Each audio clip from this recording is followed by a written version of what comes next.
거룩하시고 은혜로우시고 자비로우신 우리 아버지 하나님 감사합니다.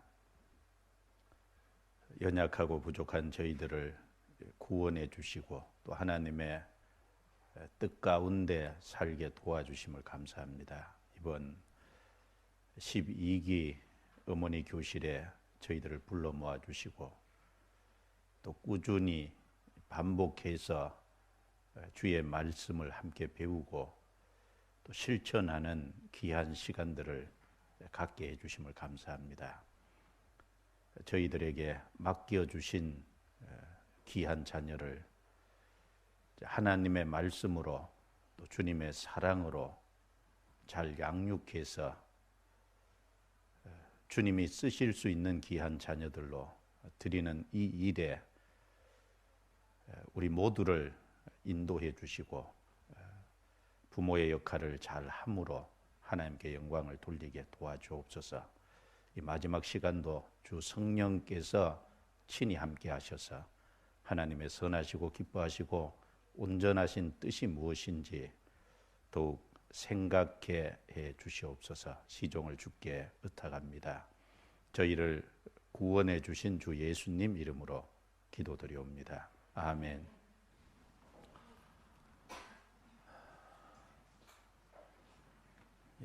성경 한 곳을 먼저 찾겠습니다. 마태복음 23장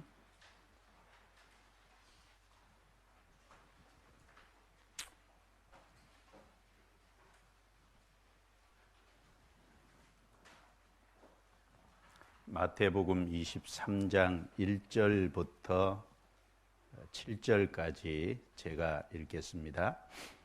이에 예수께서 무리와 제자들에게 말씀하여 가라사대 서기관들과 바리새인들이 모세의 자리에 앉았으니 그러므로 무엇이든지 저희의 말하는 바는 행하고 지키되 저희의 하는 행위는 본받지 말라.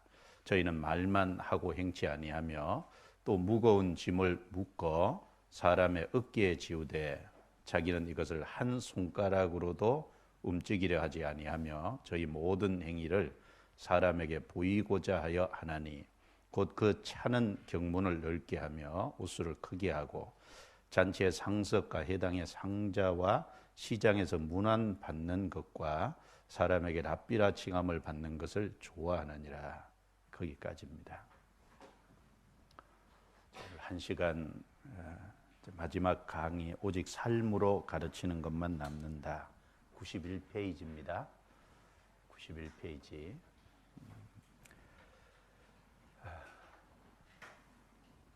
자녀 교육의 가장 중요한 부분은 삶으로 가르치는 거죠. 다르게 말하면 본을 보이는 삶이라는 겁니다. 본을 보이지 않는 것은 잘 되기를 바라지만 그건 소원이고 오히려 삐달라 또 탈선하는 아이들을 만들 수 있을 겁니다. 오직 본을 보이는 삶으로 가르치는 것만 영향을 미칠 수 있다라는 겁니다.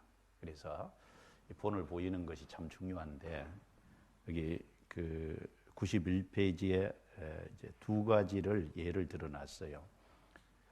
바리새인과 서기관들 위선적인 삶의 예를 하나 들고 또 바울 사도의 삶을 이제 이야기하는 말씀 하나를 대조해서 이렇게 기록을 해놨습니다.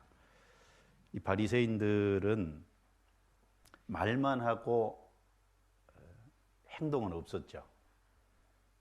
말만 하고 행하기는 하지 않는 위선적인 삶. 그 위선적인 삶은 결국 이스라엘 백성들에게 고통을 주고 또 결국은 그리스도를 영접하지 못하게 만드는 그런 결과를 낳았습니다. 그러나 바울 사도는 생명을 얻고 그 주님을 본받는 삶을 살아감으로 말미암아 다른 사람을 구원받게 하고 또 구원받은 이후에 신앙이 성장하게 하는데 큰 영향력을 미쳤다는 겁니다. 두 가지를 좀 대조해서 생각을 해보면 여기 마태복음 23장 3절입니다. 그러므로 무엇이든지 저희의 말하는 바는 행하고 지키되 저희의 하는 행위는 본받지 말라. 같이 읽어볼까요? 저희는 말만 하고 행치 아니하며, 예, 말만 하고 행치 아니하며, 이 서기관과 바리새인들의 이 잘못을 여기 세 가지를 얘기하고 있는데, 첫 번째는 사람에게 보이고자 한다. 그러니까 오로지 삶의 동기가 사람에게 어떻게 하면 높임을 받을 수 있을까? 사람에게 어떻게 하면 칭찬을 받을 수 있을까? 그것이 그들의 삶의 동기였어요. 사람이 어떻게 하면 하나님께 쓰임을 받을까? 어떻게 하면 하나님의 뜻대로 살까? 좀 그런 삶의 동기가 되면 얼마나 좋겠어요. 근데 이 사람들의 삶의 어떤 중심에 마음을 들어가 보면 오로지 사람에게 높임을 받고 사람에게 칭찬을 받고 이런 것을 삶의 목적으로 삼은 겁니다. 그래서 5절에 보면 저희의 모든 행위는 사람에게 보이고자 하여 하나니, 사람에게 보이는, 그래서 경문을 넓게 하고 옷수를 크게 하고, 그 경문이라고 하는 것은 성경 말씀을 기록하는 구절 기록을 해서 양 미간에 이제 차는 그런 것들을 가르치죠. 그래서 이런 것들을 어떻게 하면 크게 하고, 이 구약 성경 민수기 15장에 보면 하나님을 기억하도록 하기 위해서 옷단 끝에 청색 끈을 다는 그 옷술이죠. 이건 하나님을 기억하게 하는 것인 끈인데, 그걸 어떻게든지 크게 해서 사람에게 이제 높임을 받고 칭찬을 듣고 잔치에 상석이 앉기를 원하고, 이것이 이제 잘못된 태도죠. 그리고 두 번째는 여기 3절에 저희의 말하는 바는 행하고 지키되 저희 행하는 본받지 말라. 저희는 말만 하고 행치 아니하며 또 무거운 짐을 묶어 사람의 어깨에 지우되 자기는 이것을 한 손가락으로도 움직이려 하지 아니하며, 짐을 사람의 어깨에 지우기는 하는데 도와주지는 않는다. 우리도 잘못할 수 있잖아요. 자녀에게 이걸 해라 저걸 해라, 이렇게 살아라 저렇게 살아라, 뭔가 이렇게 많이 요구는 하고 뭔가 그 어깨에다 짐을 많이 얻는데, 그 자녀가 살아갈 수 있는 능력을, 즉 그 자녀가 바르게 살 수 있도록 좀 위로하고 격려하고 바르게 살 수 있도록 부모가 옆에서 도와주고 하는 이런 도움은 전혀 주지 않는다면 바리새인하고 똑같아질 수 있겠죠. 또 한 가지는 3절에 있는 말씀처럼 말만 하고 행치 아니하며, 말은 하는데 본받을 만한 삶은 전혀 없다. 그래서 예수님께서 그들의 말은 받아라. 왜냐하면 말씀을 하는 거니까, 성경 얘기를 하는 거니까 성경 얘기를 저버리면 안 되잖아요. 그러나 행위는 본받지 말라. 본받을 삶이 전혀 없다. 그게 참 문제죠.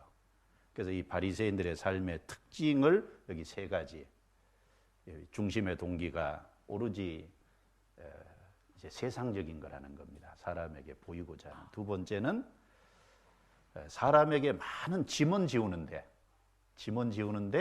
도와주지는 않는. 그리고 말은 하나님의 말씀은 하는데 본받을 만한 삶은 살지 못하는. 그런데 이것이 꼭 이 바리새인과 서기관들, 위선적인 종교가들만 그러냐? 우리도 그럴 수 있어요. 우리도 자녀 앞에 비치는 나의 모습이 어떤 모습일까 한번 생각을 해봐야죠. 내 삶의 중심의 동기가 정말 하나님이 아니라 세상적이라면 바리새인과 똑같고, 또 많이 요구는 하는데 도와주지는 않는다면 그것도 이제 종교가들하고 똑같고, 또 성경을 들이대서 성경 얘기는 하는데 나는 전혀 본받을 만한 삶을 살지 못한다면 역시 똑같은 거잖아요.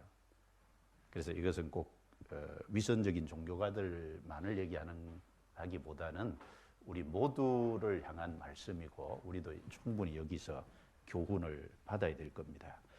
그러나 이 종교가들에 비해서 바울 사도는 전혀 다른 삶을 살았잖아요. 바울 사도는 다른 사람이 본받을 만한 삶을 실제 살았어요. 성경 고린도전서 11장 찾아보겠습니다.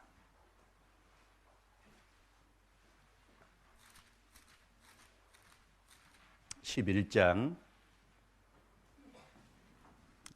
1절입니다. 바울 사도가 고린도 교회에 보낸 편지죠. 같이 읽습니다. 내가 그리스도를 본받는 자 된 것 같이 너희는 나를 본받는 자 되라. 자, 너희는 나를 본받는 자 되라. 정말 이 말을 할 수 있다면 힘이 있겠죠.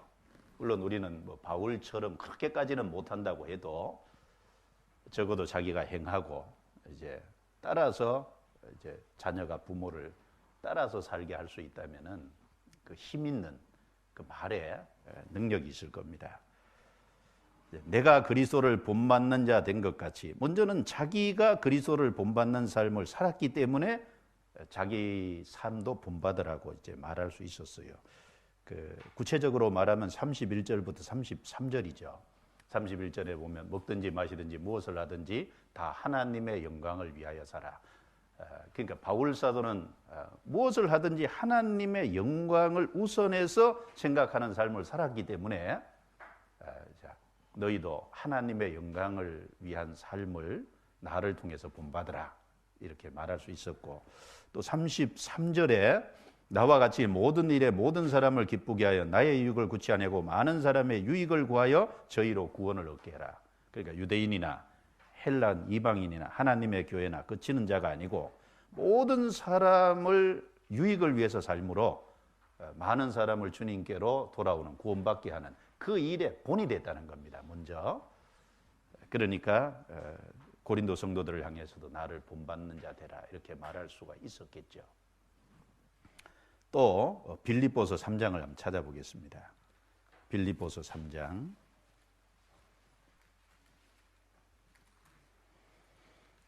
빌립보서 3장 17절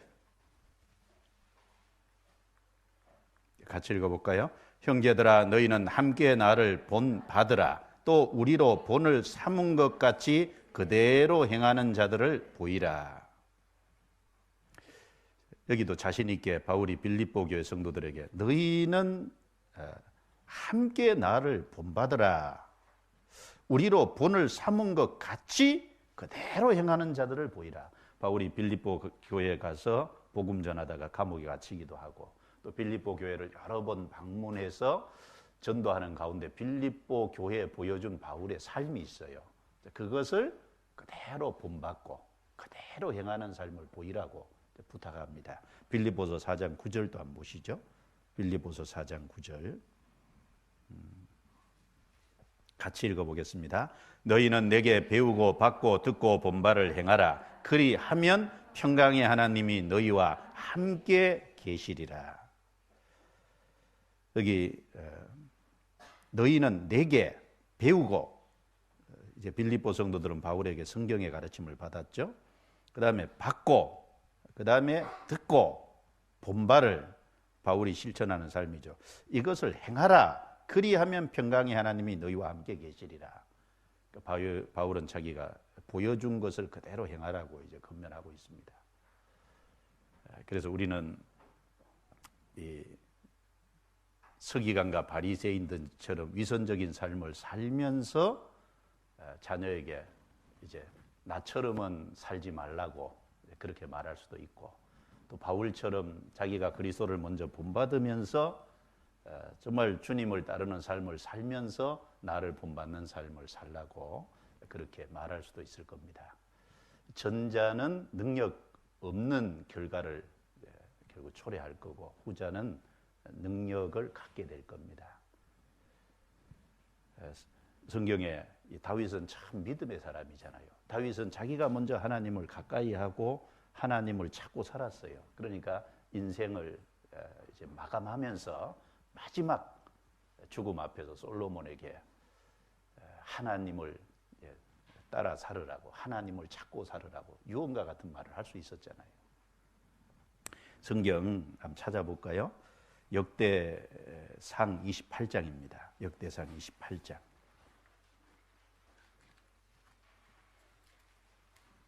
역대상 28장 9절을 보시죠.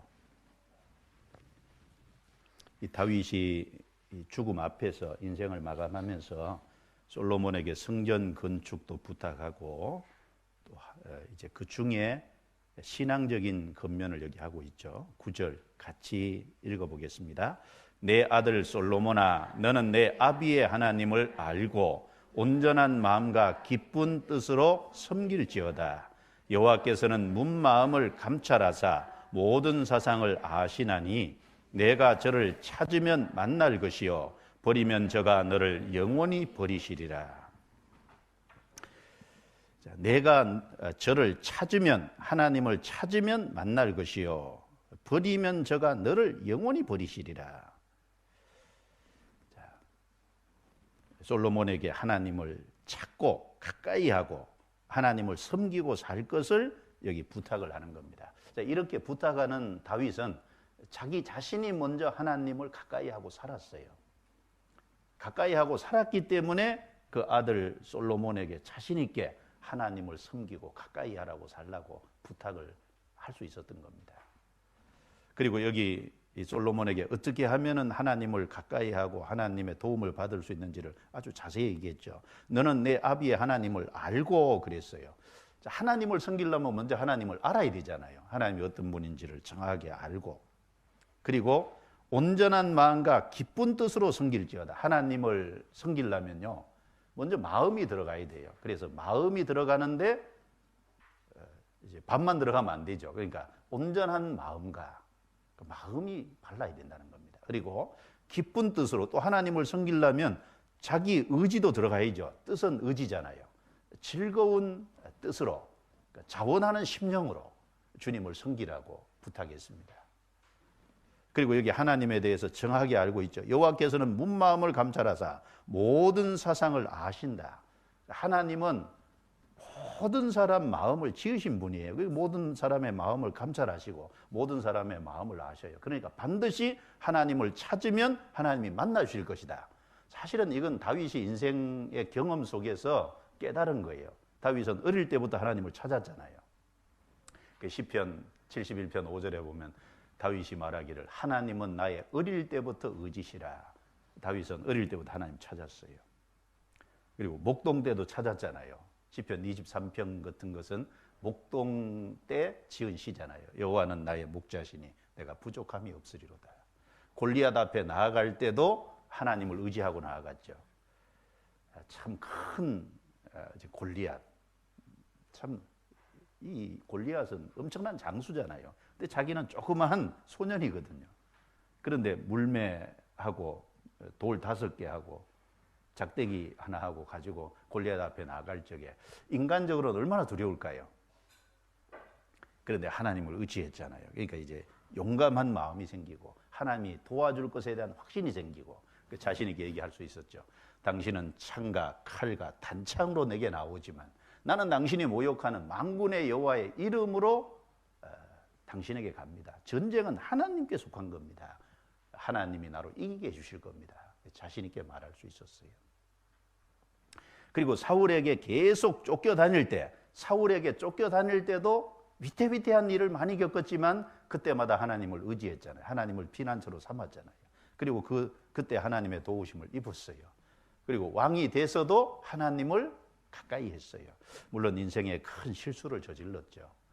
그런데 그 실수한 것은 참 신앙이 약해지고 또 게으름이 틈타서 그랬는데, 그런데 참 훌륭한 것은요, 실수했을 때 나단 선지자의 지적을 받고 철저히 돌이켰잖아요. 왕으로 있지만 하나님의 책망을 받을 때 무릎을 꿇었거든요. 그게 마음이 쉽지 않은 겁니다. 무릎을 꿇었어요. 그래서 하나님의 징계를 받기는 했지만 하나님이 계속 다윗을 쓰셨습니다. 인생의 말년에 자기도 모르게 마음이 높아졌죠. 그래서 이스라엘의 군대의 수를 세는 우를 범했어요. 자기의 어떤 세력의 권세의 막강함을 한번 알아보려고 했어요. 하나님 보시기에 합당하지 않았죠. 그래서 그때도 징계를 받았지만 역시 돌이킴으로 하나님의 은혜를 동시에 얻었어요. 그래서 하나님을 의지하고 산다는 건 아무 잘못을 안 한다는 게 아니죠. 잘못을 하는 경우가 생기겠지만 철저히 돌이키고 하나님을 계속해서 붙잡는, 다윗은 그런 삶을 살았기 때문에 자신 있게 자기 아들 솔로몬에게 내 아들 솔로몬아 하나님을 섬기라고, 그리고 하나님을 찾으면 하나님이 만나 주실 것이라고, 그리고 하나님을 버리면 저가 너를 영원히 버리시리라. 다윗은 자신 있게 얘기할 수 있었어요.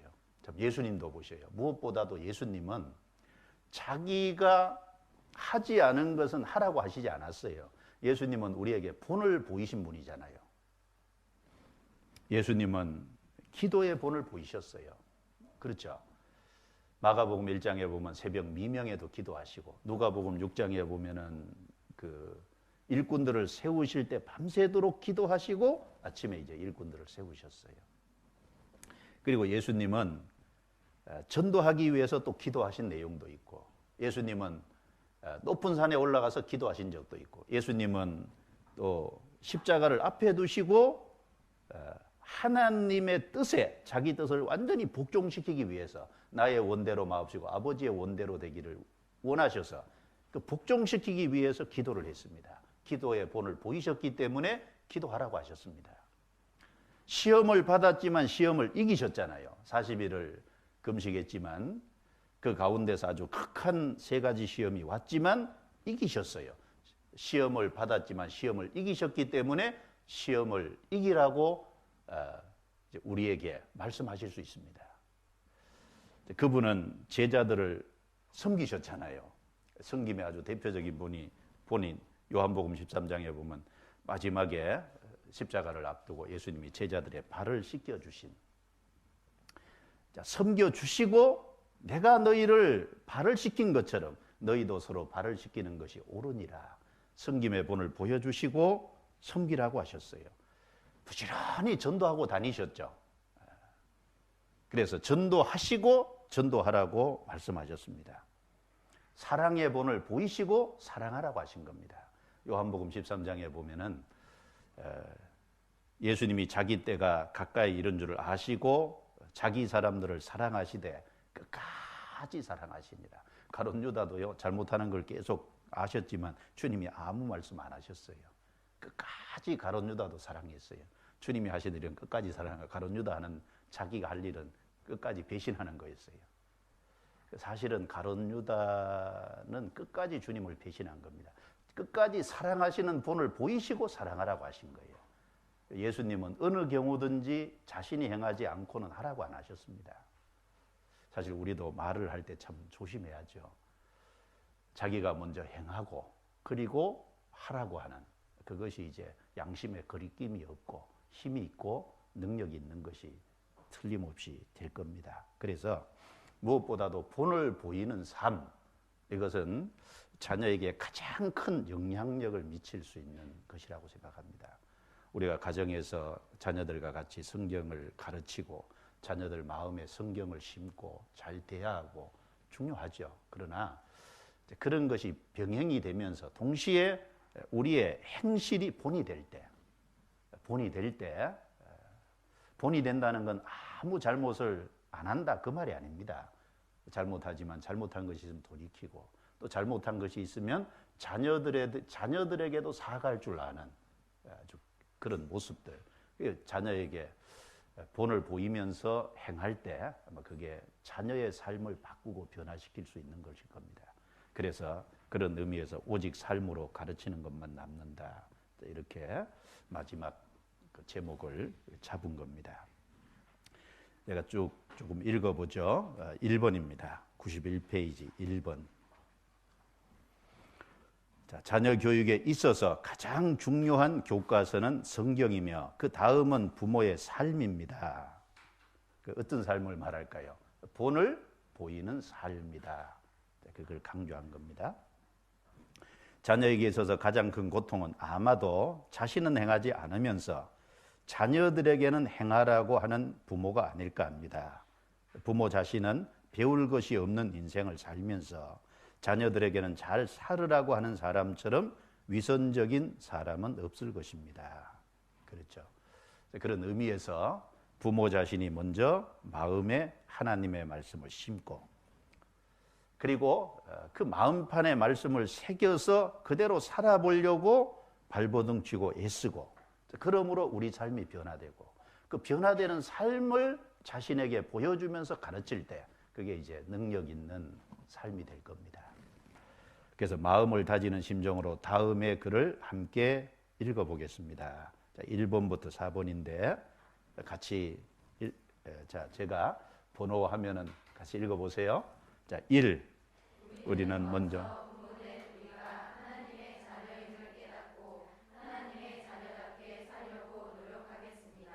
2.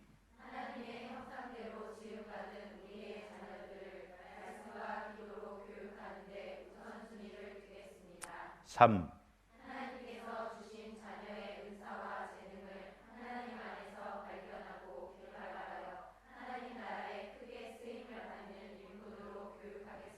4.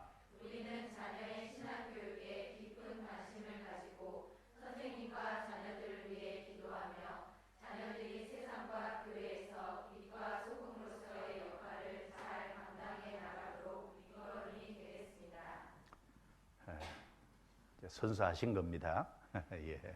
하나님이 다 들으셨어요. 예.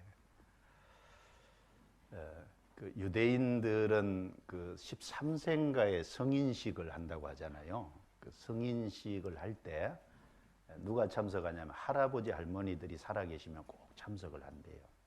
그리고 이제 그 할아버지 할머니들이요, 그 자기 자녀가 성인식을 하는 그 가운데 하나님을 믿게 되는 걸 그렇게 좋아하고 즐거워하고 그 자녀들에게 이제 신앙이 심어져 있다는, 그 자녀뿐 아니라 2대가 내려간 거잖아요. 그렇죠? 그 아들 때, 그 다음에 그 밑에 때 이렇게 내려간 거니까요. 그 자녀들이 이제 신앙이 손자, 손녀 때까지 전수된 것을 그렇게 즐거워한답니다. 그렇게 뿌듯하게 생각한대요. 신앙의 전수는 참 기쁜 거잖아요. 예. 그런데 그 신앙의 전수는 그냥 말로 이루어지는 게 아닙니다.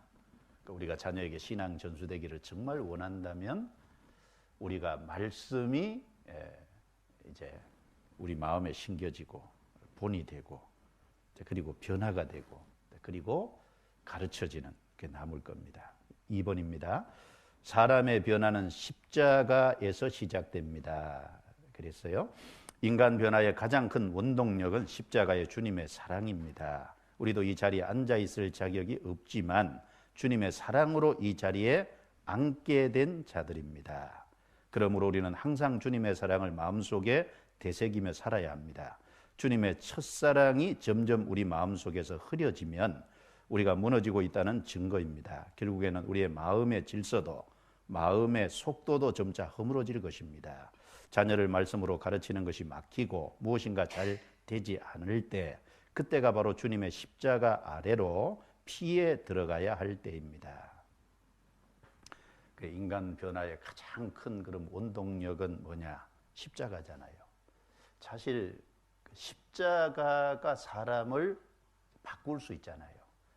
그 사랑이 우리 마음을 열고 우리가 하나님 앞에 굴복되게 하고 그 사랑이 우리로 주님 뜻대로 살아가게 만든 거잖아요. 마찬가지로 우리 삶 속에서도 그 주님의 사랑이 우리 마음속에 늘 일깨워져야만 실제로 우리가 변화되는 삶을 살 수 있을 겁니다. 우리가 정말 자격 있냐? 하나님 앞에 자격 없는데 하나님이 불러주셨잖아요. 그래서 고린도전서 15장 10절에 보면 나의 나 된 것은 하나님의 은혜로 된 것이니 그랬어요. 참 저는 그 말씀을 좋아하는데 나의 나 된 것은 주의 은혜로 된 것이다. 사실은 구원받은 것도 은혜고 저 같은 경우는 제가 전도자의 일을 한다는 것도 은혜고 무슨 능력이 있어서 하냐? 은혜입니다. 그리고 전도자로서 내가 교회 안에서 쓰임을 받고 내가 주를 위해서 수고할 수 있는 것도 내 능력이 아니라 주님 은혜잖아요. 그래서 모든 것이 다 주님 은혜입니다. 나의 나 된 것은 주의 은혜로 된 것이니. 사실 주님의 십자가가 없었다면은 주님이 우리를 구원하시는 그 복음이 없었다면 우리가 이 자리에 같이 앉아 있지도 못하겠죠. 그래서 마태복음 11장에 보면 세례 요한의 때부터 지금까지 천국은 침노를 당하나니 침노하는 자가 빼앗느니라. 자, 천국은 침노를 당한다 그랬어요. 침노하는 자가 빼앗느니라. 거기 이제 자격 있는 자는 얻느니라 그렇게 안 했어요. 침노하는 자가 빼앗느니라 그 말 있잖아요. 그 무슨 말일까요? 왜 침노하는 자가 빼앗는다 그랬을까요? 자격 없는 거예요. 그렇죠? 자격 없지만 주님이 완성해 놓은 것을 그걸 내가 받아서 들어가는 거잖아요. 거기까지 침노하는 거다. 이렇게 말씀을 했습니다. 그리고 나머지 삶도 그래요. 그래서 우리 마음속에 주님의 그 사랑이 흐트러지지 않도록 해야 될 책임이 있습니다. 그 첫사랑이 흐트러지면 처음 마음도 사라지고 모든 질서도 무너지고 그럴 거예요. 요한계시록 2장 찾아보겠습니다. 요한계시록 2장 4절 5절.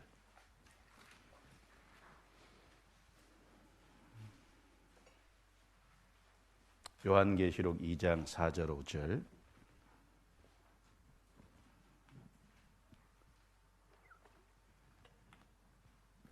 같이 읽어보겠습니다. 그러나 너를 책망할 것이 있나니 너의 처음 사랑을 버렸느니라. 그러므로 어디서 떨어진 것을 생각하고 회개하여 처음 행위를 가지라. 만일 그리하지 아니하고 회개치 아니하면 내가 내게 임하여 내 촛대를 그 자리에서 옮기리라. 너의 처음 사랑을 버렸느니라. 에베소 교회는 좋은 것들, 칭찬받을 것들을 많이 갖고 있었죠. 여기 보면은 내 행위와 수고, 인내가 있었다 그랬고, 악한 자들의 거짓된 것을 드러낸 것도 칭찬을 받았고, 견디고 게으르지 아니한, 또 부지런했다는 거죠. 그리고 주님의 이름을 위해서 견뎠다는 건 여러 가지 어려움이 있었다는 거죠. 그 어려움 속에서도 믿음을 잘 지켰다는 겁니다. 그런데 책망할 것이 하나 있다. 사랑을 버렸다. 그래서 처음 행위를 가지라. 처음 사랑이 식어지면 처음 행위도 없어지는 거예요. 구원을 버렸다고 안 했어요. 주님께 그 구원을 받았을 때 주님을 향해 가졌던 순수한 사랑, 그 자원하는 마음, 그 사랑이 있었기 때문에 자원하는 마음으로 행할 수 있었는데 그 순수한 첫사랑을 버린 거예요. 부부가 결혼해서 아내가 남편을 향한 처음 순수한 사랑 때문에 남편에게 잘해주고 싶은데 나중에 그 사랑이 식으면 의무감만 남죠. 그러면 힘들어요. 사랑이 있으면 힘들지 않은데 사랑이 없으면 힘들잖아요. 그 주님을 향한 사랑이 식어지면 사실은 다 잃어버린 겁니다.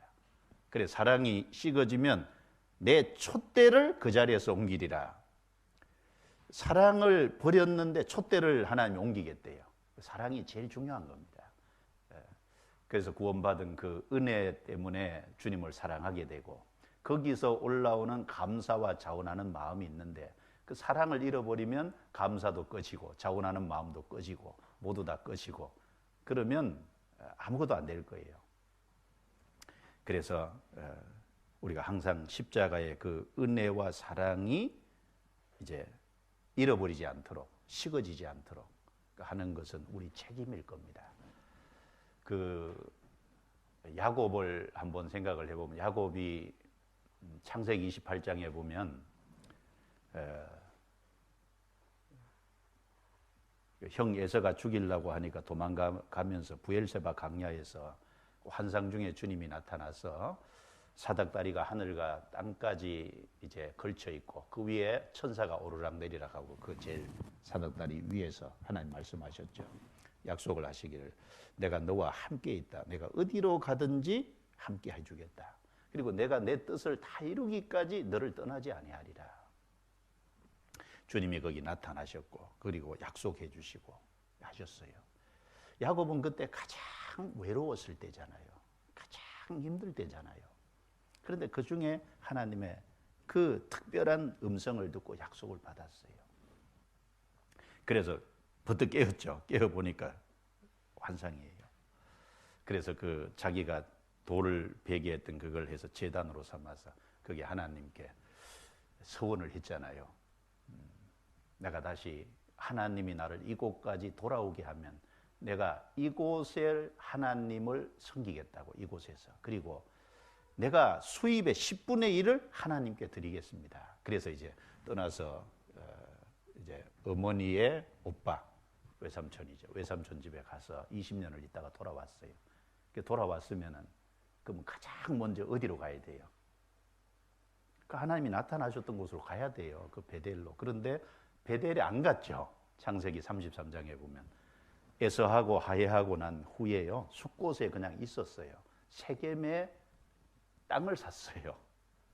그리고 거기 땅을 사고 거기 정착했어요. 그러니까 34장에 가면 그 문제가 생겼잖아요. 자기 딸을 디나가 세겜 추장의 아들에게 극간을 당하는 문제가 생기고, 그것 때문에 야곱의 아들들이 나가서 세겜 남자들을 싹 죽이는 보복의 사건이 벌어지고 정말 큰 문제가 생겼어요.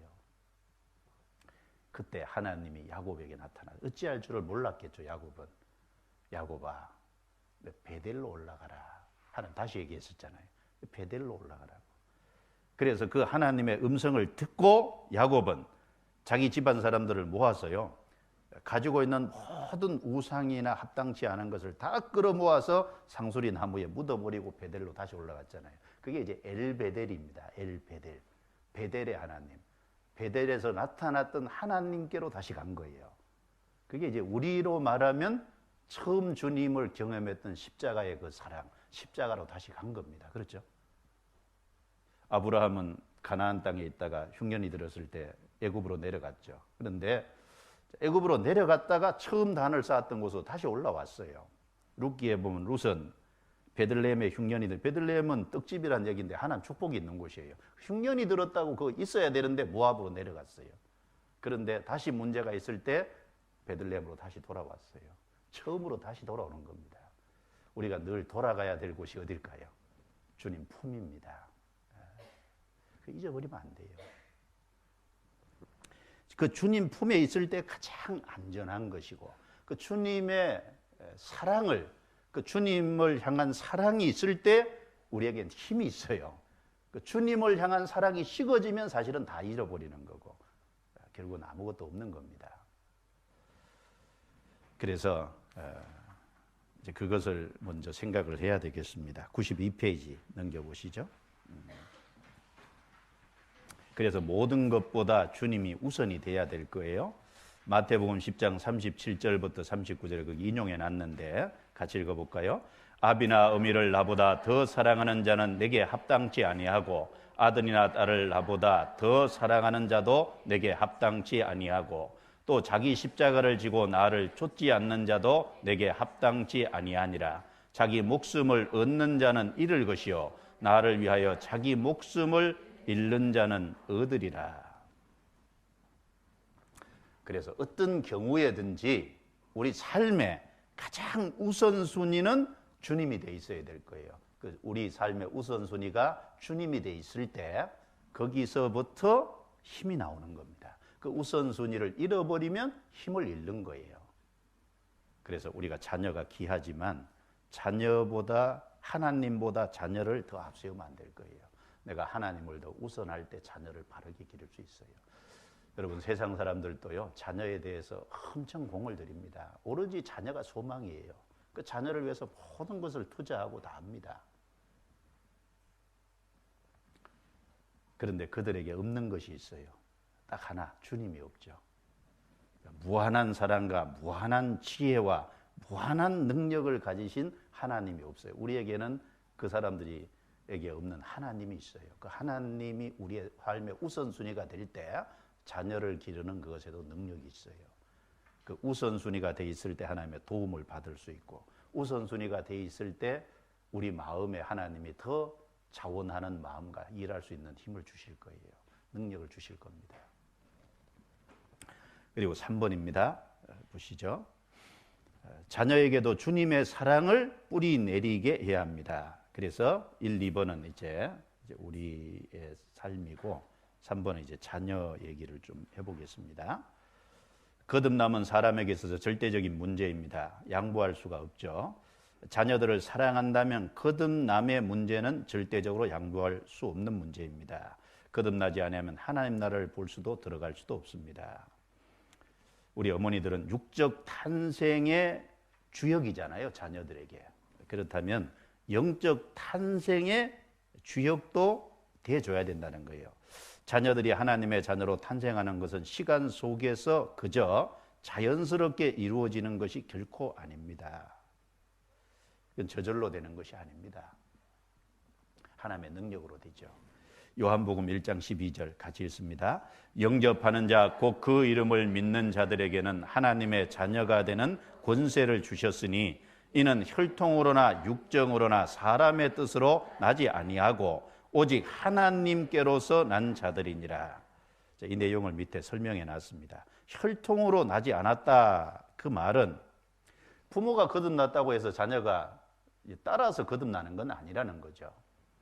그리고 육정으로 되지 않았다라는 것은 육정, 이게 여기는 사람의 어떤 개인의 어떤 능력이나 그런 거로 되지 않았다는 겁니다. 자녀들 자기의 개인 의지만 가지고 되는 것이 아니죠. 그리고 사람의 뜻으로 되지 않았다는 것은 어떤 그 타인의 다른 사람의 어떤 노력이나 다른 사람의 어떤 그 주변의 수고로나 그리고 예를 들면 인간적인 어떤 일반 교회 같은 경우는 쭉 보면 어떤 과정의 학습이나 이런 여러 가지 것들로 인해서 하려고 하는데 그런 것으로 되는 게 아니잖아요. 오직 하나님께로서는 안 돼요. 하나님이 도와주셔야 돼요. 거듭나는 것은 하나님의 능력으로 되는 겁니다.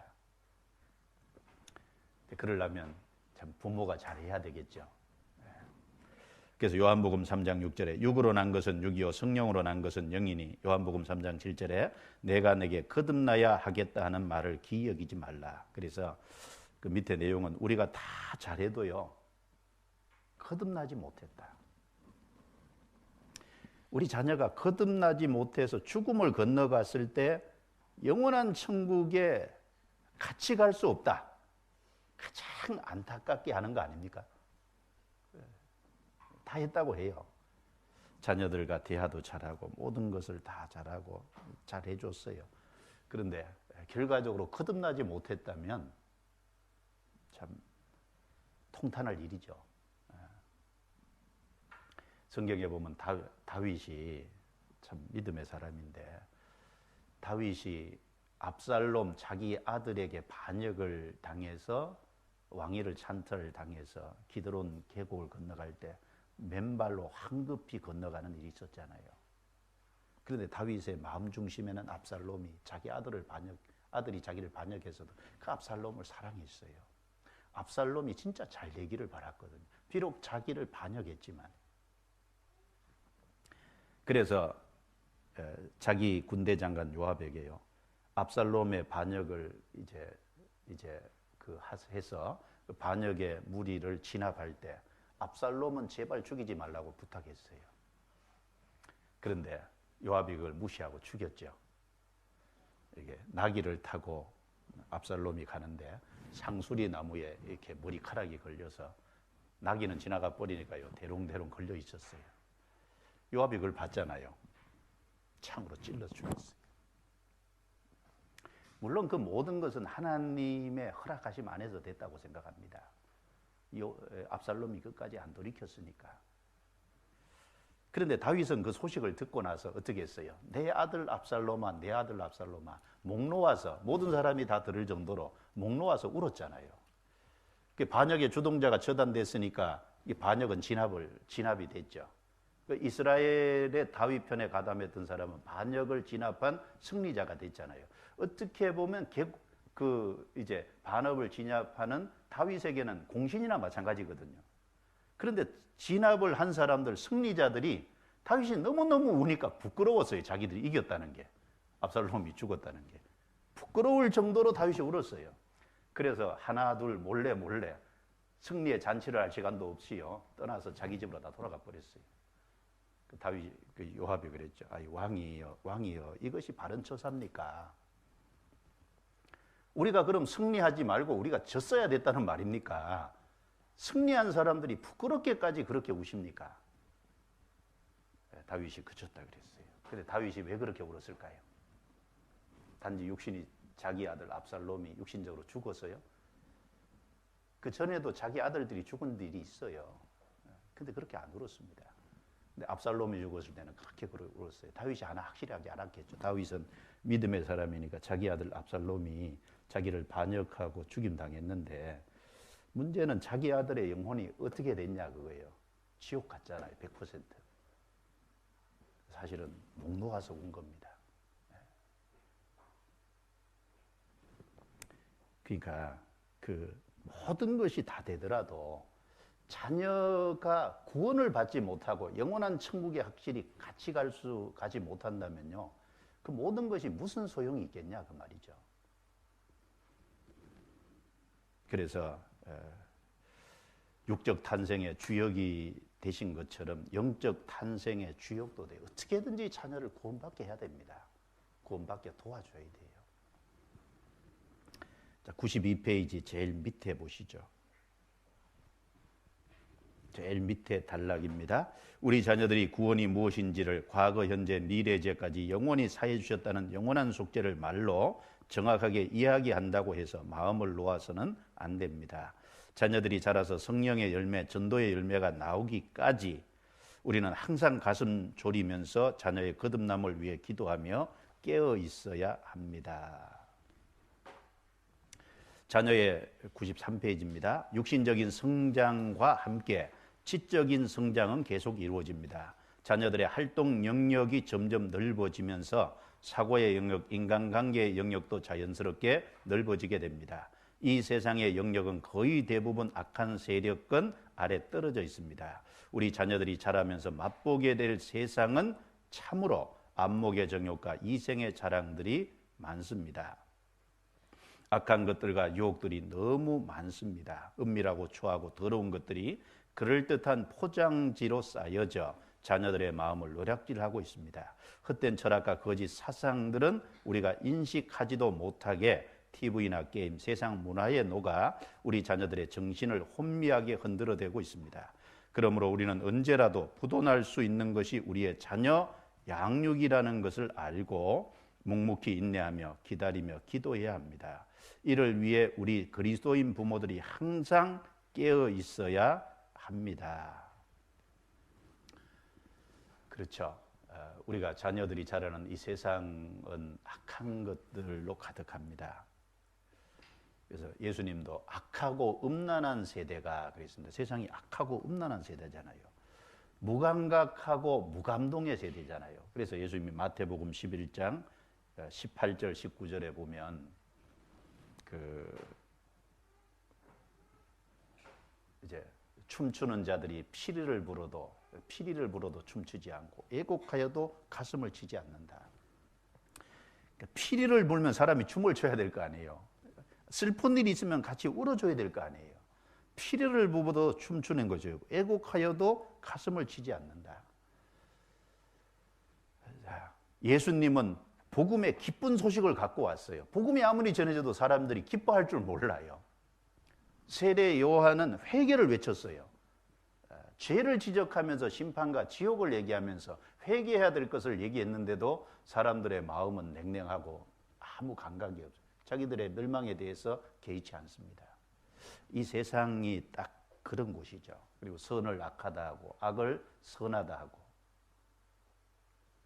단 것을 쓴 것으로 삼고 쓴 것을 단 것으로 삼고 이사야 5장의 말씀처럼 진리와 거짓이 뒤바뀌는 그런 세상에 실제로 살고 있잖아요.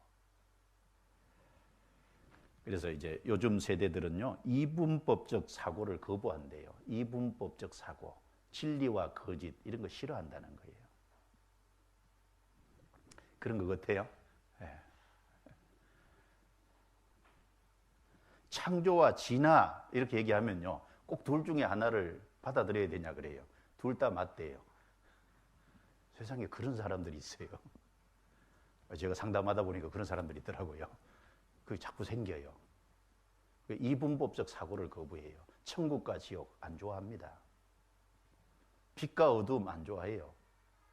빛은 빛으로서의 매력이 있고 어두움은 어두움 나름대로 매력이 있대요. 그러니까 이제 사고 자체가요 완전히 엉뚱하게 가거든요. 그러니까 이게 성경 얘기해도 제가 한 번은요, 여기 이제 휴거 얘기하면서 들림을 받는 자하고 들림을 받지 못하는 자, 천국 지옥 이렇게 강하게 얘기했더니요, 집회 끝나고 나서 한 분이 저한테 와서 따지더라고요. 뭐라고 따지냐면, 왜 사람을 두 쪽 내냐고 저한테 따졌어요. 아니, 그런 세대예요. 예. 당신 그렇게 설교해도 되는 거냐고. 예. 저는 성경대로 얘기했어요. 그러니까 우리는 그런 세대 속에, 그래도 우리는 이제 어쨌든 기존에 계속 살아왔기 때문에 그런데 요즘 젊은 세대는 더더욱 그래요. 그런 세상 속에 우리 자녀들이 살아가고 있어요. 그러니까 그런 사고들이 자녀들 속에 들어와요. TV에 보면은 동성애자들이 버젓이 나와서 활동을 하고 사람들한테 박수갈채를 받고 그럽니다. 그걸 보면서 저는 볼 때마다 아주 불쾌합니다. 근데 별 감각 없이 보시죠. 그 사람 자체에 대한 불쾌감보다도요, 그것을 홍보하고 그것이 아무 이상이 없다는 그 사고 말입니다. 사고. 사람을 미워하는 것이 아니라 그런 것들이 아주 불쾌해요. 왜냐하면 그런 것을 버젓이 보고 아무 상관없이 무감각하게 받아들여요, 사람들이. 레위기 18장에 보면 부부관계를 넘어서서 간음죄, 간음죄를 넘어서면 동성애, 동성애를 넘어서면 수간으로 갑니다. 짐승하고 성행위를 하는 수간이라 그러죠. 순서가 그래요. 이제 동성애, 그 다음 갈 곳이 어딜까요? 수간. 세상 두고 보면 조금 있으면 갈 거예요. 지금 유럽에 그런 나라들이 있잖아요. 이런 세상에 우리 자녀들이 살고 있다 그 말입니다. 그러니까 우리가 깨어있지 못하면요, 어떻게 미혹을 받아서 어디로 흘러갈지 몰라요. 그래서 제가 쭉 교회 안에 자라면서 참 우리 자녀들이 고비가 참 많다 이런 생각을 했는데, 사춘기 때가 되면 고비가 있잖아요. 참 부모도 참 다스리기 어려워요. 사춘기 자녀들. 사춘기 때가 또 고비가 되고, 고등학생으로서 이제 졸업을 하고 대학생으로 넘어가는 그 시기가 참 위기 상황이더라고요. 왜냐하면 고등학생은 그래도 이제 교복은 안 입는다 그래도요, 어떤 그 학생이라는 위치에서 세상이 울타리가 되어 있잖아요. 학교라는 울타리, 가정이라는 울타리, 울타리가 있어요. 그래도 나름대로 울타리가. 그런데 고등학교를 딱 벗어나면 울타리가 싹 사라져요. 자유분방하고 싶죠. 그래서 곧 넘어가는 그 시기에 참 위험하고, 그리고 대학 시절이 또 위험해요. 또 그리고 남자들은 군대 가는 시기가 위험해요. 군대 3년 갔다 오면 신앙이 저만치 멀어지는 사람이 있어요.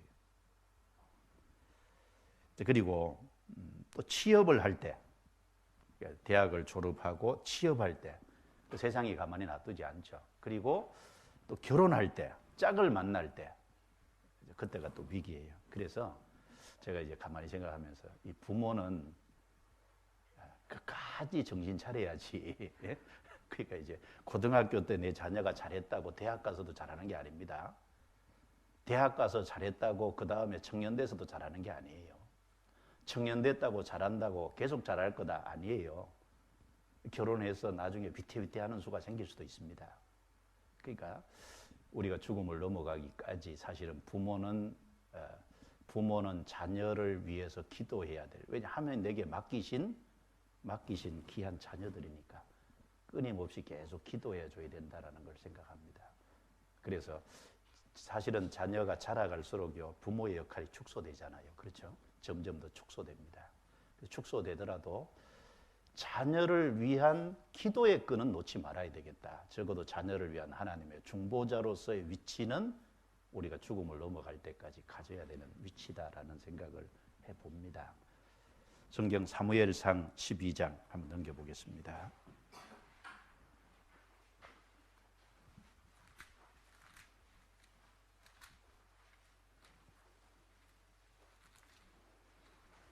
사무엘상 12장. 사무엘은 이런 이제 고백을 했죠. 23절 같이 읽겠습니다. 나는 너희를 위하여 기도하기를 쉬는 죄를 여호와 앞에 결단코 범치 아니하고 선하고 의로운 도로 너희를 가르칠 것인즉. 이 사무엘은 이스라엘의 마지막 사사잖아요. 그런데 왕이 이제 세워졌어요. 사울. 그러니까 다스리는 위치는 자기가 더 이상 할 수 없어요. 사사로서의 임무는 끝나고 재판장으로서 임무도 끝나고 이제 왕에게 넘어갔어요. 그런데 내가 이스라엘 백성들을 위해서 계속해서 지금까지 기도해 왔는데 기도하기를 쉬는 죄는 결단코 내가 범치 않을 거다. 이스라엘 백성을 위한 중보자로서 위치는 내가 계속 할 거라고 여기 말하고 있습니다. 사무엘은 이 고백처럼 그렇게 했을 거예요. 부모는 자식이 성장해 가면서 역할이 줄어드는 것은 맞지만 그러나 자녀의 신앙을 위해서 끝까지 중보자의 책임은 다해야 될 거라고 생각합니다. 세상은 너무 혼탁한 세상이기 때문에 그래서 4번입니다. 93페이지 4번. 여전히 우리는 말씀이 필요하고 훈련이 필요합니다. 자연은 서두르지 않습니다. 자연을 만드신 하나님의 성품은 자연에 그대로 드러납니다. 무더운 여름이 아무리 무덥다 해도 결코 겨울은 곧바로 오지 않습니다. 반드시 늦여름, 가을을 거쳐서 겨울로 갑니다. 자연만큼 인간사에도 시간이 필요한 일이 있습니다. 바로 교육입니다. 교육 즉 가르침과 배움은 서두른다고 되는 일이 아닙니다. 긴 시간이 필요한 일입니다. 어려울 것입니다. 지칠 수도 있습니다. 그러나 계속해서 가야 하는 길입니다. 농사 중에요, 자식 농사가 가장 어렵다는 말이 있잖아요. 우리가 자녀하고 보내는 시간이 대략 몇 년 정도 될 것 같아요? 우리가 한 80살 정도를 산다고 하면 30살에 자녀를 낳았으면 50년을 같이 있는 거죠. 그렇죠? 그래서 대략 한 50년, 요즘엔 좀 늦게 사니까 60년. 근데 너무 나이가 들면 자녀를 돌보기에 이제 자녀의 도움을 받아야 될 위치니까요.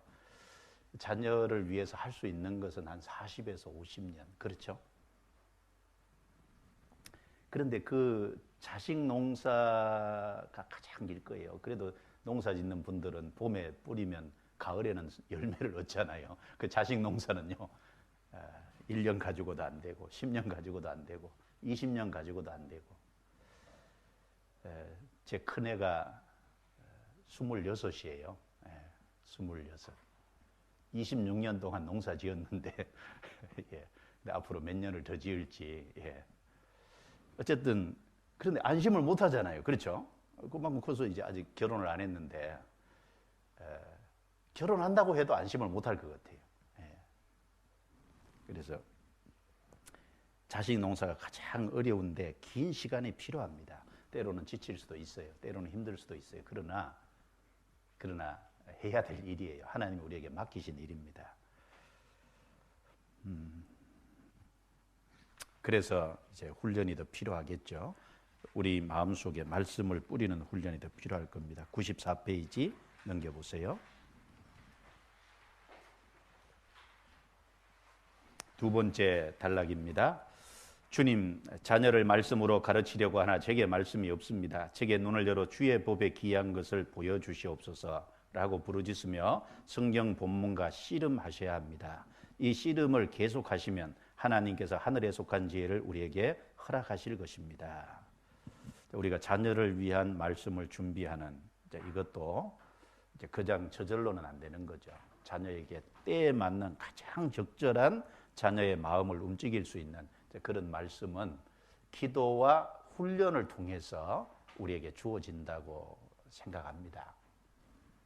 그래서 욥기 28장에 보면 금석, 금강도 있고 은강도 있고 금, 은, 보석을 얻기 위해서요, 사람이 멀리까지 가고 그리고 땅을 깊이까지 파고 그리고 내려가서 흔들리면서 내려가서 결국은 그걸 얻어오는데, 금은 보석을 얻기 위해서라도 그렇게 한다면 하나님을 경외하는 법을 배우기 위해서는 얼마나 더 수고해야 되겠느냐. 하나님 경외하는 것은 하나님께로 오는 지혜를 얻기 위해서는 하나님을 그만큼 가까이 하고 저절로가 아니라 우리의 시간을 투자하고 노력해야 되지 않겠느냐. 그 말을 욥기 28장에 하고 있습니다. 우리는 그런 수고를 할까? 금 찾는 수고, 은광에서 은을 찾는 수고, 보석을 찾는 그런 수고만큼 우리는 정말 수고를 하고 있을까? 아닌 경우가 많죠. 그냥 잘 되기를 바라는 마음으로 그냥 지나가는데요. 그래서는 안 될 거예요. 방가로 1번입니다. 힘이 들 때 어려울 때 먼저 내게 말씀이 있는가를 점검하십시오. 방가로 2번입니다. 마음의 속도가 차분하고 질서 있게 유지되고 있는지 살펴보십시오. 그랬어요. 그래서 이제 여러 가지 경우들을 경험할 텐데, 저도 이제 제 자녀가 이제 26, 25 이러니까요. 이제 좀 그래도 제 자녀들은 큰 탈 없이 왔다고 이렇게 생각을 하는데, 그런데 어떨 때는 참 당황스러운 일을 이제 겪는 경우가 있거든요. 그럼 참 자녀로 인해서 당황스러운 일을 겪을 때 마음이 막 요동치잖아요. 어떻게 할지 좀 정신이 없을 때도 있고. 그런데 그럴 때일수록 마음을 좀 차분히 가라앉히고 먼저 주님 앞에 무릎을 꿇고 기도하는 게 필요할 거예요. 성경 이사야 7장을 잠깐 보십시다. 이사야 7장.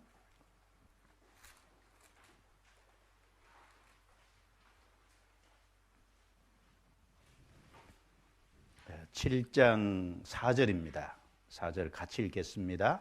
그에게 이르기를 너는 상가며 종용하라. 아람왕 르신과 르멜리아의 아들이 심히 노할지라도 연기나는 두 부직경이 그렇다기에 불과하니 두려워 말며 낙심치 말라. 자, 이 말씀은 우시야 왕 때 하나님이 히스기야를 통해서 우시야 왕에게 한 말이잖아요. 아하스 왕 때 히스기야를 통해서 이사야 선지자를 통해서 아하스 왕에게 한 말입니다. 이 아하스 왕 때 아람 왕 르신과 르말리아의 아들이 연합해서 남유다를 침공해 온 거예요. 그러니까 남유다가 아주 위급한 상황에 놓인 겁니다. 그럴 때 하나님이 이사야 선지자를 통해서 왕에게 말하기를 너는 상가며 종용하라. 두려워 말며 낙심치 말라. 이 말을 우리도 받을 필요가 있어요. 자녀에게 어려움이 갑자기 닥칠 때, 어떤 예상치 못한 일이 생길 때, 첫 번째는 상가며 종용하라. 왜 상가며 그랬어요? 어떻게 먼저 액션 취할 생각하지 말고 먼저는 좀 상가며 자기 수단 방법을 강구할 거 생각지 말고 먼저는 좀 마음을 차분히 가라앉혀야 될 거예요. 그리고 두려워 말며 낙심치 말라. 먼저 자녀에게 어떤 일이 있어도 이것은 자녀 가운데서 겪어가는 한 과정이니까요. 훗날은 또 모르거든요. 너무 낙심해서도 안 될 거예요. 그리고 그때가 뭐가 필요할까요? 주님이 나와 함께 하시니 도와주실 거라는 믿음이 필요한 때잖아요. 그래서 이 9절에 보면 9절 끝에요. 만일 너희가 믿지 아니하면 정령이 굳게 서지 못하리라 하셨다 할지니라. 믿지 아니하면 믿어야 돼요. 그럴 적에 상가며 종용할 때고 두려워하지 말며 낙심하지 말아야 되고 그리고 그때 정말 믿음이 필요한 때입니다. 그래서 마음이요 좀 차분히 가라앉히고 기도하면서 주님의 뜻을 따라서 거기에 적절하게 대처를 해야 될 거예요. 그래서 상황마다 다 다르니까. 그리고 5번째입니다. 우리 이번 어머니 교실에서 많은 것을 배웠습니다. 참 어떻게 보면 이게 좀 부담이 갈 수 있죠. 많은 것을 배웠는데 이걸 다 한꺼번에 하려고 하지 말고 한두 가지라도 꾸준히 하시는 것이 좋을 겁니다. 자, 6번입니다. 95페이지 6번. 자, 그리고 앞으로 이제 이 꾸준히 해 나가시는데 도움을 줄 수 있도록 피드백 시간을 가질 거예요. 피드백 시간을 가지는데 거기다 적어 넣으십시오. 3번의 피드백 시간을 가질 겁니다. 자, 1차 모임이 6월 28일 수요일입니다. 6월 28일 수요일. 장소는 선교센터 강당. 자, 여기입니다. 이 장소입니다. 자, 1차 모임은 6월 28일. 그다음에 2차 모임은 7월 11일. 7월 11일은 화요일입니다. 3차 모임은 7월 18일, 7월 18일도 화요일입니다. 역시 장소는 다 동일합니다. 그래서 실천해 보시는 가운데 이제 궁금한 것들, 잘 실행되지 않는 것들, 또 도움을 요하는 것들, 피드백 시간에 오시면 질문도 하시고 답도 하시는 그런 시간을 좀 가지겠습니다. 그리고 7번째, 다시 마음 공부입니다. 제가 읽어보겠습니다. 사랑한다면 정말 자녀가 살아있는 동안 하나님 앞에서 바른 삶의 태도를 가질 수 있도록 세워주고 가야 합니다. 우린 자녀들과 항상 함께 할 수 없습니다. 사랑한다면 죽음 앞에 둔 어머니가 자기 자녀를 위해 마지막으로 준비를 해주는 어머니의 마음처럼 최선을 다해 준비해 주어야 합니다. 오늘 우리의 의지와 상관없이 자녀를 떠난다면 무엇을 부탁하고 무엇을 남기고 떠나시겠습니까? 바로 그러한 마음으로 매일 자녀 앞에서는 마음 공부를 해야 할 것 같습니다. 다시 부탁드립니다. 미칩니다. 바른 삶을 가르치기 위해서는 우리가 먼저 하나님 앞에서 바른 삶을 살아야 합니다. 말씀을 가르치기 위해서는 우리가 먼저 말씀을 소홀히 하지 않고 말씀을 듣고 공부해야 합니다. 기도를 가르치기 위해서는 우리가 먼저 기도해야 하며 전도를 가르치기 위해서는 우리가 먼저 전도해야 합니다. 그렇죠. 예수님도 먼저 하시고 그 다음에 하라고 하신 것처럼, 본을 보이시고 하라고 하신 것처럼 우리도 그렇게 해야 될 겁니다. 그래서 이 자녀를 가르쳐야 되는데 자녀 앞에 이제 많은 것을 좀 바르게 되기를 바라는데 좀 몇 가지를 얼른 언급해 보면, 하나님에 대한 바른 태도를 가지기를 원하잖아요. 우리가 자녀가 하나님에 대한 바른 태도, 그리고 하나님의 말씀을 듣는 태도, 하나님의 말씀을 듣는 태도, 그리고 또 자기가 말하는 태도, 말을 할 때 말하는 태도가 참 중요하잖아요. 하나님 앞에서 중요하고 또 사람 앞에서 중요하고, 생을 살면서요, 사람 앞에 말할 때 말하는 태도가 바르냐 어떠냐에 따라서 인간관계가 완전히 달라집니다. 어떤 사람 말하는 태도를 잘 못 배워서요, 커서도 말하는 태도가 함부로 말해요. 인간관계가 하나도 안 세워지는 그런 사람도 있습니다, 심지어. 그리고 형제 자매와의 관계, 형제 자매와의 관계를 어떻게 지내야 될 거냐, 그런 것도 바르게 좀 가르쳐 줘야 되고, 그리고 또 생을 살면서 하나님의 뜻을 내가 어떻게 분별할 거냐. 자, 우리가 생을 살면서 중요한 게 하나님의 뜻을 분별하는 거잖아요. 그럼 자녀에게도 하나님의 뜻이라는 것을 어떻게 분별하고 살 거냐, 이것이 하나님의 뜻이라는 것, 또 하나님의 뜻이 어디에 있는지 어떻게 하나님의 뜻을 분별하는 방법, 또 그리고 지금 당장 그 또래 아이들 이제 하고 같이 지내는데, 이 안 믿는 세상 또래 아이들하고 지내다 보면요, 믿는 사람으로서 구별되어 살아가면 반드시 압력이 있는데, 그 또래 아이들의 압박을 어떻게 이겨내고 그 가운데서 살아갈 거냐, 그런 태도들, 그리고 또 생을 살면서 자녀들에게 좀 교육해야 될 것이, 분노가 생겼을 때, 사람이 마음속에 분노가 있잖아요. 우리도 살다 보면 마음에 분노가 생기는 경우가 있잖아요. 그게 억울한 일을 당해서 생기는 분노도 있겠고, 또 어떤 자기 속에 감정을 다스리지 못해서 생기는 어떤 분노도 있고, 어쨌든 자기 속에 올라오는 여러 가지 생각과 감정들, 분노들, 이런 걸 어떻게 컨트롤하고 살 거냐, 그 분노를 다스리는 방법도 사실은 가르쳐 줘야 될 태도 중에 하나죠. 그러니까 우리가 많은 것들이 있을 거예요. 신앙적인 또 많은 것들, 이런 우리가 자녀들에게 좀 바르게 되기를 바라는 태도가 많을 건데, 이런 것들을 하나하나 좀 정리를 해서 자녀가 정말 내가 떠나더라도 그래서 이 땅에 살아가는 동안 하나님 앞에서나 사람 앞에서나 사회 속에서나 바른 모습 속에 살아가도록 하기 위해서 갖춰야 될 여러 가지 인격이 있을 거예요. 그런 것들을 정말 이런 곳에는 바른 자질이 되어 있는지 하나하나 체크해서요, 바르게 형성되도록 도와줘야 될 거예요. 그냥 집에서 있으니까, 집에서 잘하니까 잘한다 이렇게만 생각하지 말고요, 집에서 보는 아이하고요, 바깥에서 보는 아이하고 전혀 다를 수도 있어요.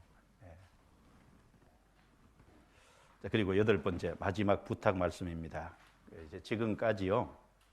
지금까지 12기 이번에 44분까지 총 371분이 수료를 합니다. 이번에 마치면 이 어머니 교실을 수료한 분들, 자, 이 어머니 교실을 수료한 분들이 또 입에서 입으로 전해서 좀 실제로 또 생활하는 가운데서 적용하고 힘이 되니까 또 권할 겁니다. 그래서 이 어머니 교실을 주변에 홍보해서 어머니 교실을 배우는 분들이 많아지도록 좀 돕고, 그래서 같이 자녀의 성장을 위해서 협력하고 합심하는 이런 것에 도움을 줘요. 나 혼자만 잘하면 된다 아니죠. 그래서 어차피 우리가 구원받아서 주님 안에 사는 만큼 내 주변의 다른 형제 자매들의 자녀가 나와 아무런 상관이 없느냐? 상관없는 게 아니에요. 상관이 있어요. 우리에게 다 책임이 있습니다. 그래서 같이 협력하시고 또 권하셔서 듣고, 어려운 이런 가정들이 있으면 듣고 좀 도움이 될 수 있도록 이렇게 권해 주시고, 그런 데도 힘써 주시기를 부탁합니다. 예. 이것으로 제 9강은 마치겠습니다. 잠깐 기도드리겠습니다. 예.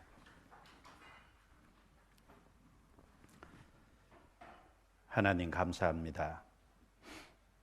12기 어머니 교실을 수료하고 마치는 우리 어머니 자매님들에게 지혜를 주시고 능력을 주시고 힘을 주시며 지금까지 배우고 또 실습한 것들을 가정에서 실천함으로 자녀들의 신앙이 바르게 세워지고 또 우리 자녀들이 세상의 빛과 소금이 되며 하나님께 영광을 돌리는 삶을 살 수 있도록, 그 역할을 잘 감당할 수 있도록 도와주시기를 간절히 간구합니다.